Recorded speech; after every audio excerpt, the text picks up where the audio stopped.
사무엘하 15장 24절에서 마지막 37절까지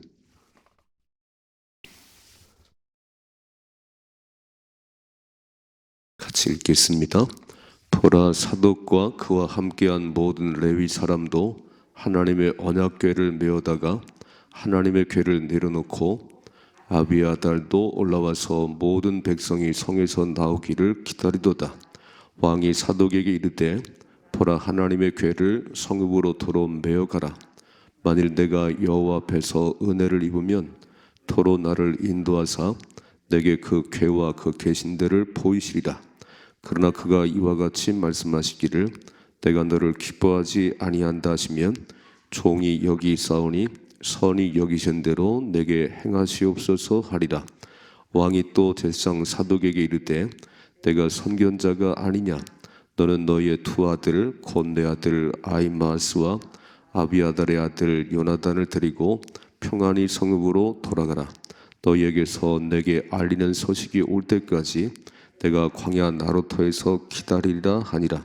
사독과 아비아달이 하나님의 궤를 예루살렘으로 도로 메어다가 놓고 거기 머물러 있으니라. 다윗이 감람산 길로 올라갈 때에 그의 머리를 그가 가리고 맨발로 울며 가고, 그와 함께 가는 모든 백성들도 각각 자기의 머리를 가리고 울며 올라가니라.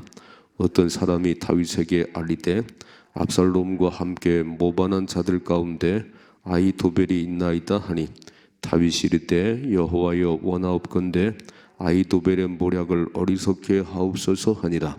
다윗이 하나님을 경배하는 마루턱에 이를 때에 아렉 사람 후레가 옷을 찢고 흙을 머리에 덮어 쓰고 다윗을 맞으러 온지라. 다윗이 그에게 이르되, 내가 만일 나와 함께 나아가면 내게 누를 끼치리라. 그러나 너가 만일 성읍으로 돌아가서 압살롬에게 말하기를, 왕이여, 내가 왕의 종이니이다. 전에는 내가 왕의 아버지의 종이었더니 이제는 내가 왕의 종이니이다 하면 내가 나를 위하여 아히도벨의 모략을 패하게 하리라. 사독과 아비아달 두 제사장이 너와 함께 거기 있지 아니하냐? 내가 왕의 궁중에서 무엇을 듣든지 사독과 아비아달 두 제사장에게 알리리라. 그들의 두 아들 곧 사독의 아히마스와 아비아달의 요나단이 그들과 함께 거기 있나니 너희가 듣는 모든 것을 그들 편에 내게 소식을 알릴지니라 하는지라. 다윗의 친구 후세가 곧 성읍으로 들어가고 압살롬도 예루살렘으로 들어갔더라. 아멘. 아멘. 그런 말이 있지요. 호랑이에 물려가도 정신만 차리면 삽니다. 그러니까 다윗은 지금 아들 압살롬이 이렇게 반역할 줄은 몰랐겠지요. 이럴 줄은 몰랐겠지요. 이제 도망가는 중인데 현실은 참 이렇게 슬프고 어찌 이런 일이 그러지만 우리는 뭘 붙잡아야 되냐면은 현실을 보는 게 아니에요. 믿음으로 하나님 바라보셔야 됩니다. 그게 믿음의 삶이에요. 우리는 매일 현실 때문에 하나님이 여전히 살아계시고 다 보고 계신데 그 하나님을 신뢰하지 않고 하나님 이렇게 망하게 됐어요. 이렇게 어렵습니다. 못 살 것 같아요. 이런 얘기만 해요. 그러니까 맨날 현실에 넘어지는 거예요. 호랑이에 물려가도 정신을 딱 차리면 길이 보이기 시작해요. 하나님을 의지하면 길이 보이기 시작합니다. 왜 그럴까요? 이 모든 일을 일어나게 하신 그 배후에는 하나님이 계시잖아요. 여러분, 참새 한 마리도 하나님의 허락이 없이는 땅에 떨어지지 않는다고 그랬어요. 믿으세요? 그렇게 훈련시키고 그 왕으로 세운 다윗, 물론 뭐 바세바를 범하는 잘못했지만 다시 그렇게 회개하고 눈물로 회개하는 가운데 하나님 영적인 문제를 풀어줬잖아요. 이렇게 그 지은 죄의 대가는 받지만 하나님 다시 풀어줬잖아요. 이렇게 그러니까 기도하면 하나님 응답하십니다. 중요한 게 뭐냐면 우리는 현실에 매여가지고 하나님을 바라보지 않는다는 거예요. 믿음을 살지 않는다는 거예요. 믿음은 바라는 것도 실상이고 보이지 않는 것 증거입니다. 그 믿음은 땡겨 보는 거예요. 어떻게 노아는 100년 가까운 세월 방주를 지었을까요? 딱 한마디. 노아야, 내가 세상을 물로 심판할 거야. 너를 위해서 배를 짓거라, 배를. 그 딱 한마디 들었어요. 매일 말씀한 거 아니에요. 그 딱 한마디. 내가 물로 심판할 테니 너는 방주를 지어라. 그 크기, 넓이, 높이 그 딱 봤고요. 그 수많은 세월 현실은 사람들이 미쳤다는 거예요. 노아가 좀 미쳤구나. 지 아들들 며느리 다들 맨날 산꼭대기 배만 만들어. 그 태양빛 쨍쨍 내리쬐는데 미친 거 아니야? 현실은 그랬어요. 근데 노아는 다 하나님의 약속. 하나님 반드시 물로 심판하신다. 그래서 묵묵히 배를 만들었습니다. 그리고 일주일 후에 하나님 일주일 후에 이제 홍수가 시작된다는 거예요. 그래서 막 나가서 외쳤지요. 여러분 배를 안 만들어도 괜찮아요? 올라타야 됩니다. 일주일 후에 홍수 시작됩니다. 한 사람도 안 들었어요. 한 사람도 안 들었습니다. 뭐라고 말씀하지요? 마지막 때는 노아의 때와 같으니라. 마지막 때는 노아의 때와 같다는 거예요. 곧 주님이 다시 오신다고 그렇게 목청껏 외쳐도요. 그렇게 발을 동동 굴러도 안 움직여요. 여러분 잘 생각해봐요. 부모에게 자식은 부모에 달렸다고 제가 지난주에 강력히 설교했어요. 자식이 잘 되고 안 되면 부모에 달렸다고 목숨 걸고 기도하시자고 안 나오잖아요. 아무 상관없잖아요. 목사님 설교는 설교고 다른 다요. 마지막 때는 노아의 때와 같다는 거예요. 그런데 하나님의 약속을 붙들고 그렇게 준행한 사람은요 구원을 받았습니다. 오늘 다윗은 지금 막 쫓겨가고 이렇게 울며 가지만 딱 하나님이 함께 하십니다. 하나님이. 그래서 하나님을 의지하기 시작하는 거예요. 하나님 바라보는 겁니다. 자 보세요. 어떻게 바라보는지. 24절이요. 보라 사독과 그와 함께한 모든 레위 사람도 하나님의 언약궤를 메어다가 하나님의 궤를 내려놓고 아비아달도 올라와서 모든 백성이 성에서 나오기를 기다리다 그랬어요. 그러니까 다윗 왕이 이제 도망치니까 제사장도 나오고 언약궤도 메고 나오는 거예요. 그럼 우리도 같이 가야지. 근데 보세요. 25절이요. 왕이 사독에게 이르되 보라 하나님의 궤를 성읍으로 도로 메어 가라. 만일 빨간 줄 만일 중요한 얘기예요. 다시 메어 가라는 거예요. 언약궤는 거기 있어야 되는 언약궤는 만일을 이렇게 써 있죠. 만일 내가 여호와 앞에서 은혜를 입으면 도로 나를 인도하사. 기대감 있는 거지요. 신앙생활은요 기대감 있는 겁니다. 내가 늘 새벽을 깨울 때 하나님께서 내 기도를 들으실 것이라고, 내 자녀를 축복하실 거라고 하는 기대감이 있으시지요. 지금은 압살롬에게 쫓겨서 도망간 상황이지만 언약궤는 거기 있어야 돼. 언약궤 가지 말어. 만일 하나님이 내게 다시 은혜를 베푸시면 내가 다시 돌아갈 수 있을 것인데 아니 나오면 안 돼. 다시 한번 읽어봐요. 만일을 시작. 만일 같이 읽어봐야죠.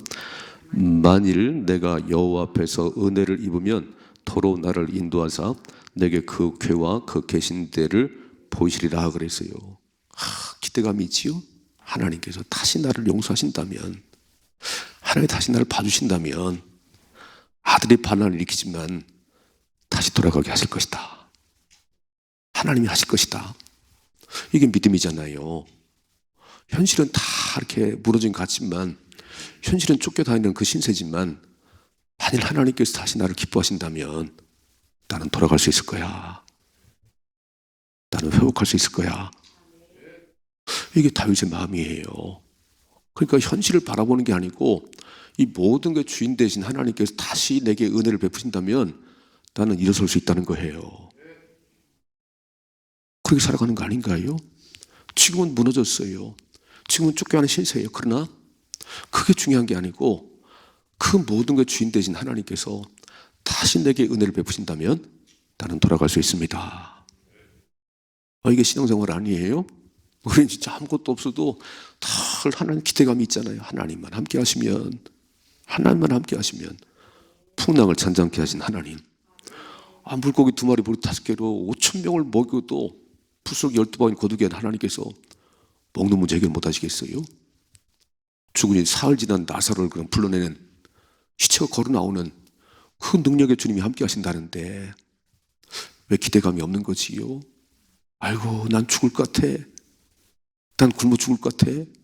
난 끝난 것 같아. 그래서 끝나는 거예요. 아무리 그런 상황일지라도 하나님만 함께 하시면, 하나님 날 도우시면 난 일어설 수 있습니다. 난 다시 돌아갈 수 있습니다. 읽어봐요. 26절. 그러나 그가 이와 같이 말씀하시기를 내가 너를 기뻐하지 아니한다 하시면 종이 여기 있사오니 선이 여기시는 대로 내게 행하시옵소서. 하나님이 기뻐하지 않다면 할 수 없죠. 그냥 하나님 처분을 기다립니다. 이게 참 다윗의 위대한 뭐냐면요, 그 어려운 와중에도 하나님을 향한 그 중심은 흐트러지지 않는다는 거예요. 하나님이 없다든지 하나님 저주한다든지 이러지 않는다는 거예요. 내 형편이 아무리 무너지는 상황이 올지라도 하나님을 향한 그 마음은 변하지 않는다는 거예요. 이 믿음의 길 중에 축복합니다. 읽어봐요. 27절. 왕이 또 제사장 사독에게 이르되 내가 선견자가 아니냐? 너는 너의 2아들 곧 내 아들 아히마스와 아비아달의 아들 요나단을 데리고 평안히 성읍으로 돌아가라. 너희에게서 내게 알리는 소식이 올 때까지 내가 광야 나루토에서 기다리리라. 빨간 줄 2가지 단어를 썼어요. 기대감이 있어야 되고 기다림이 있어야 됩니다. 이게 믿음이에요. 믿음이 뭐냐면 기대감을 가지고 그 일이 이루어질 때까지 기다리는 겁니다. 너무 조급해요. 오늘 입을려로 기도하고 금방 응답이 없으면 이렇게 조급하지요. 어떤 기도 응답은 30년도 걸릴 수 있어요. 어떤 기도 응답은 3일도 걸릴 수 있습니다. 그러니까 오늘 다시 돌아가. 네가 선견자잖아. 네가 미래를 보는 사람이잖아. 되어진 일들을 다 내게 알려주거라. 내가 기다리고 있을게. 내가 기다리고 있을게. 참 얼마나 멋있어요, 그지요? 지금 비록 쫓겨서 가는 상황이지만 그 속에 하나님에 대한 기대감도 있고 그리고 하나님이 하실 역사에 대한 기다림도 있는 거예요. 이게 믿음 아니에요? 적어도 믿음의 사람들은 현실 때문에 너무 발 동동 구르고 맨날 투덜거리지 말고 좀 딱 하나님이 하실 역사를 이렇게 무너져 가지만 그래도 하나님 살아계신데, 하나님 반전의 하나님이신데, 풍랑 속에 살리시고 독사에 물려도 다시 신이 되게 하신 하나님이신데 내게는 그런 일이 없을까요? 기대하는 만큼 이루어지는 것이 믿는 만큼 이루어지는 거잖아요. 그러니까 오늘 기대감과 기다림이 우리에게 있기를 주님 축복합니다. 이 새벽에 우리에게 기대감이 있어야 되는 거예요. 기대감이. 하나님의 기대감이. 여호와를 기뻐하라. 저가 네 마음의 소원을 이루어 주시리라. 그렇습니다. 하나님. 저는 현실은 아무것도 보이는 게 없지만 단 하나님 한 분에 충분해요. 그래서 하나님을 기대합니다. 그리고 기다립니다. 이루어 주실 때까지 저는 기다릴 거예요. 저는 안 떠날 거예요. 나는 기대 자리를 안 떠나요. 그리고 딱 기도하면 하나님 역사하시겠지요? 당연히 역사하지, 당연히. 이런 것을 경험해야 신앙생활에 맛이 나는 거예요. 여러분, 물떠온 하인만이 하는 비밀이 있잖아요. 물이 포도주로 바뀌는, 물을 떠가지고 가는데 물이 포도주로 바뀌었어요. 아무도 모르지. 물떠온 하인만 알지. 기도하는 자만이 하는 비밀이 있어야 되는 거예요. 세상은 모르지. 왜 새벽을 왜 깨워? 맨날 왜 새벽? 우린 그 비밀을 알아요. 새벽을 깨우는 자만이 하는 비밀이 있는 거예요. 물떠온 하인만이 하는 비밀이 내게 있기 때문에 오늘 달려나왔어요. 멋지게 사십시다. 믿음으로 사십시다. 29절이죠. 사독과 아비아달이 하나님의 궤를 예루살렘에 토로 메어다가 놓고 거기 머물러 있느니라. 알았어요. 그렇게 하겠습니다. 그래서 언약궤를 나왔다가 다시 돌아갔습니다. 두 번째, 10절이죠. 다윗이 감람산 길로 올라갈 때에 그의 머리를 그가 가리고 맨발로 울며 가고 그와 함께 가는 모든 백성도 각각 자기의 머리를 가리고 울며 올라가니라. 참 슬프지요? 이렇게 울면서 앞하고 전혀 다르지요. 앞에는 막 기대감도 있고 기다린다고 그러더니 현실은요, 지금 맨발로 도망가는 처지인 거예요. 맨발로 이렇게. 그러나 그런 처지 상관하지 말고 여전히 기대감과 기다림이 있기를 축복합니다. 자, 보세요. 31절. 어떤 사람이 다윗에게 알릴 때 압살롬과 함께 모반한 자들 가운데 아히도벨이 있나이다 하니 다윗이 이르되 여호와여 원하옵건대 아히도벨의 모략을 어리석게 하옵소서. 아히도벨이 모략꾼이라고 그랬지요. 아히도면이라고 그랬지요. 야, 이 아히도벨이 머리가 비상한 사람이에요. 그래서 어떤 일을 처리할 때 아주, 근데 거기에 이 아히도벨이 압살롬과 붙어 있다는 거예요. 그러니까 다윗이 하나님께 기도하지요. 하나님, 아히도벨의 모략을 어리석게 만들어 주세요. 좋은 생각이 안 떠오르게 해주세요. 두 번째, 기도하시는 거예요. 위기를 만나면 기도하는 겁니다. 내가 아히도벨을 만나지 않아도 내가 기도하면 하나님이 아히도벨을 어리석게 만들 거잖아요. 아멘이시지요? 머리 큰 자식들이 말을 안 듣잖아요. 매를 들 수도 없고, 아이고 엄마 왜 그러세요? 그런 때는요, 기도를 쌓아 올리세요. 이렇게 딱, 하나님 저놈 좀 어떻게 해주세요. 남편이 말 안 듣잖아요. 말해봐 싸우니까 그러지 말고 새벽마다 와서 쌓아 올리라니까. 우리 남편이 참 저렇게 그냥 교회도 안 나오고. 목회는 쉬운 게 뭐냐면 저는 맨날 쌓아 올리잖아요. 이렇게 막 김집사가 어제, 박집사가 어제. 제가 뭐라고 그랬어요 가서. 제가 만나서 한마디 하면요, 왜 그러냐고 한마디 하면 돌아서요. 아이고 집사님 요새 시당이 흔들흔들 왜, 그럼 돌아서 이렇게. 그러면 안 되고 딱 쌓아 올려야지. 하나님 어째 기도도 안 하고 세상에 빠진 것 같아. 하나님이 어떻게 이 기도에 이 기도. 그러니까 오늘 다윗이 울면서 도망가면서도 아히도벨 얘기 나오고 막 깜짝 놀라가지고 아히도벨이 거기 있으면 안 되는데, 아히도벨 안 되는데. 그게 뭐라고 그러죠? 하나님 원하옵건대 아히도벨의 모략을 어리석게 하옵소서. 이게 다윗의 위대함인 거예요. 위대함 이렇게. 그러니까 다윗의 진정한 백은 하나님이시지요. 아히도벨이 아무리 붙어서 뭐 하든 간에 내가 하나님 기도하면 하나님 일하신다는 거예요. 믿으세요? 이런 확신이 있어야지. 적어도 새벽을 나와서 기도하는데 내 상황이 아무리 어렵고 그럴지라도 내가 기도하면 하나님 반전을 일으키신다. 그런 확신이 있고 그런 경험이 있으니까 다윗이 또 기도하는 거 아닌가요? 자, 계속 읽어봐요. 32절. 다윗이 하나님을 경외하는 마루턱에 이를 때에 아렉 사람 후세가 옷을 찢고 흙을 머리에 덮어 쓰고 다윗을 맞으러 나온지다 그랬어요. 후세라는 사람이 참 슬퍼하네요. 하나님, 다윗 어째 이렇게 이런 상황을 만났지요? 그막 흙을 머리에 뒤집어 쓰고 막 나왔어요. 33절. 다윗이 그에게 이르되 내가 만일 나와 함께 나가면 내게 누를 끼치리라. 그러나 내가 만일 성읍으로 돌아가서 압살롬에게 말하기를 왕이여 내가 왕의 종이니다. 전에는 내가 왕의 아버지 종이었더니 이제는 내가 왕의 종이니다 하면 네가 나를 위해서 아히도벨의 모략을 패하게 하리라 그랬어요. 다 어떤 생각이 드냐면 후세가 자기를 만나러 나오는데 아히도벨에 대항할 사람은 후세밖에 없구나. 그래서 뭐라고 그러죠? 나와 함께 가지 말고 너는 압살롬에 가야 돼. 너는 압살롬에 가야 돼. 그게 나를 돕는 거야. 읽어봐요. 35절. 사독과 아비아달 두 제사장이 너와 함께 거기 있지 아니하냐? 내가 왕의 궁중에서 무엇을 듣든지 사독과 아비아달 두 제사장에게 알리라. 그들의 두 아들 곧 사독의 아히마스와 아비아달의 요나단이 그들과 함께 거기 있나니 너희가 듣는 모든 것을 그들 편에 내게 소식을 알릴지니라 하는지라. 다윗의 친구 후세가 곧 성읍으로 들어가고 압살롬도 예루살렘으로 들어갔더라. 하나님 어떻게 응답하시냐면요, 아히도벨의 모략을 어리석게 해주세요.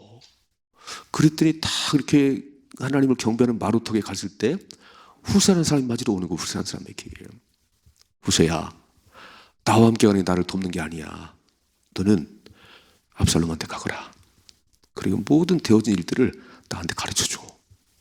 뒤에 보면요, 아히도벨이 모략이 탁 났을 때 후세가 나서가지고 그보다는 이게 나은 것 같은데요. 그래서 바보 같은 압살롬이 아히도벨의 모략을 무시하고 후세 거를 채택해요. 그래서 압살롬이 망해버리는 겁니다. 그러니까 하나님은 참 우리가 위기를 만났을 때 기도하면 응답하십니다. 기도하면 안 될 것 같지만 멋진 역사를 만들어가는 거예요. 그 기도의 능력 아닌가요? 그 우리는 기도할 수 있는데 왜 염려하지요? 기도할 수 있는데 왜 걱정하지요? 기도 안 하니까 걱정하지. 언제까지 기도해야 되지요? 근심이 떠나갈 때까지, 의심이 떠나갈 때까지 기도를 해야지. 여전히 의심이 가득한데, 걱정이 가득한데 그냥 이랬으면 그 마음 그대로 가는 거 아닌가요? 하나님이 내가 너와 함께하지. 그 문제 내가 해결해 주지. 이 일 딱 들으시고요. 그리고 일어나시는 거예요. 오늘 참 멋있잖아요. 두 가지. 첫째로 하나님을, 현실을 바라보지 말고 전능하신 하나님을 기대하십시다. 그리고 기다리세요. 어떻게 하시는지 기다리셔야 돼요. 두 번째, 아히도벨이 압살롬을 붙었다네요. 이야, 이거 안 되는데. 그게 어떻게 했어요? 발만 동동 굴렀어요? 아니, 기도했잖아요. 하나님, 아히도벨의 모략을 어리석게 하시고, 다 후세가 나타나네. 후세가 네가 들어가야 돼. 그러니까 하나님은요, 참 멋있습니다. 하나님께 붙일 사람을 딱 붙이시고요, 바꿀 상을 바꿔주시고, 이 모든 것들은 기도할 때 이루어지는 거예요. 우리 찬송 불렀지요. 슬픈 마음 있는 사람, 예수 이름 믿으면 영원토록 변함없는 기쁨 얻으리. 간증하십시다. 그것이 우리의 간증이 되셔야지요. 우리 말씀 잘 기억하시고, 현실 때문에 너무 무너지지 말고요, 현실 때문에 너무 그러지 마시고 믿음으로 사십시다. 전능하신 하나님, 오늘 두 가지 기대하고 기다리십시다. 그리고 기도하십시다. 오늘 세 기자네, 기자기죠. 첫째는 기대, 기다림, 기도. 오늘 세 가지 잘 기억하셔야 돼요. 기대하시고 기다리시고 기도하면 승리를 주시는구나. 멋지게 승리할 수 있기를 주님의 축복합니다.